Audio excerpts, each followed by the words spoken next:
He was completely exhausted. There was no strength left in him to save his own life. And certainly none to save Maria's. Just then, the stone dragon lunged forward and attacked again. But this time, something inside the baby dragon snapped. In his heart, he made a decision. No matter what it takes, I have to save her. He charged straight at the stone dragon and threw a powerful fire punch. The flames exploded on impact, but it did absolutely nothing.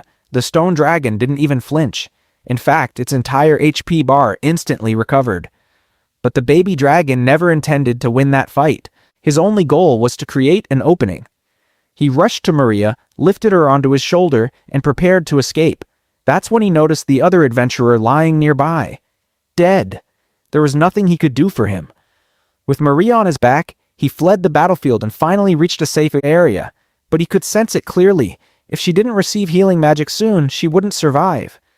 He tried to cast healing magic himself, but he didn't possess that attribute. So instead, he activated his dragon sensibility, searching for any nearby humans who could help.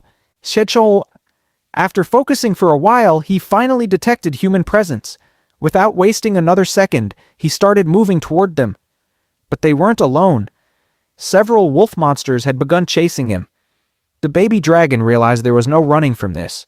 He gently placed Maria beneath a tree and turned around, ready to fight. The gray wolf monsters attacked one after another, claws flashing in the dark. But now, the baby dragon was furious. He grabbed them mid-attack and tore through them one by one, eliminating every last wolf in the area. As the final wolf fell, Maria's eyes slowly opened.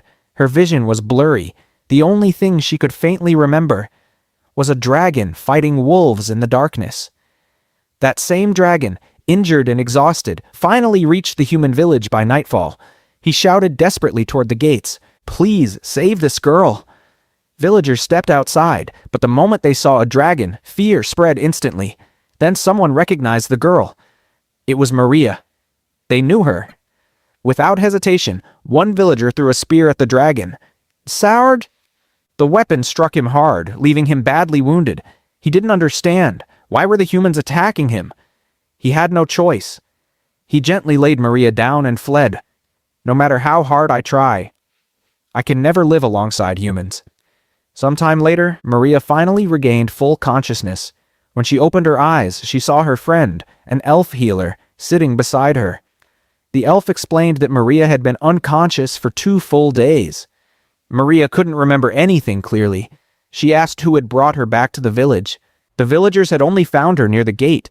No one knew how she got there. When the stone dragon attacked, Maria had been in terrible condition.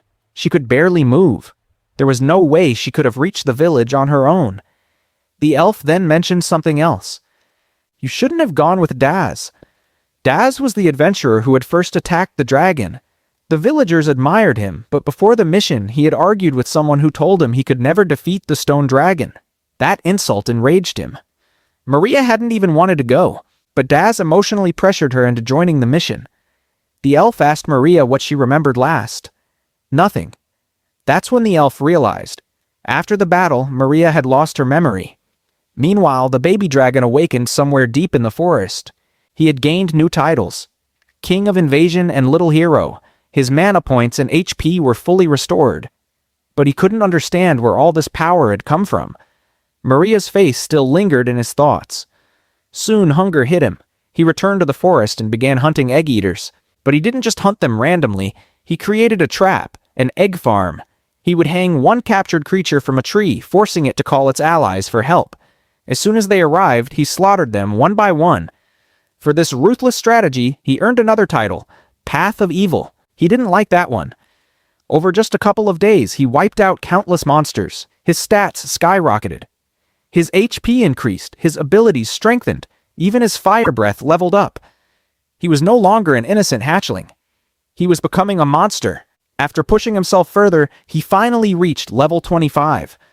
That meant only one thing: evolution. A divine voice echoed in his mind. You are now ready to evolve. He walked to a riverbank and opened his status window. Then he selected the evolution box.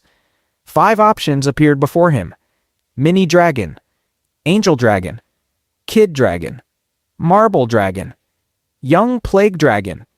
The divine voice explained that each form had unique attributes and weaknesses. Mini Dragon was a literal standard dragon, strong in combat but average in everything else. Angel Dragon specialized in healing and white magic, extremely powerful support abilities, but almost useless in direct combat. He immediately lost interest in that one. Kid Dragon was a more developed form of a leader-type dragon, balanced but not extraordinary. Marble Dragon possessed incredible magical abilities and even mutation potential. Impressive, but still not what he was looking for. Then came the final option, Young Plague Dragon. The divine voice described it as a terrifying and evil dragon, capable of burning everything to ashes and wielding dark magic. The baby dragon interrupted. "Stop, I don't want to hear this." But the voice continued, "Young plague dragons have superior combat experience. Their intelligence surpasses all other dragons. Because of that, they can even transform into humans." Human transformation. The moment he heard those words, his heart raced. If he could transform into a human, it could go anywhere. But the form was deeply evil. That thought frightened him. Maria's face flashed in his mind again. He was torn, confused. In the end, desire won. He spoke to the system. "I want to evolve into a plague dragon, no matter what." The divine voice accepted his decision. In an instant, his body began to change. His scales darkened into deep black. Massive fangs extended from his mouth. His presence became heavier, darker. He had become a young plague dragon. The first thing he did was walk to the river and look at his reflection. And when he saw what he had turned into, for the first time he felt fear of himself.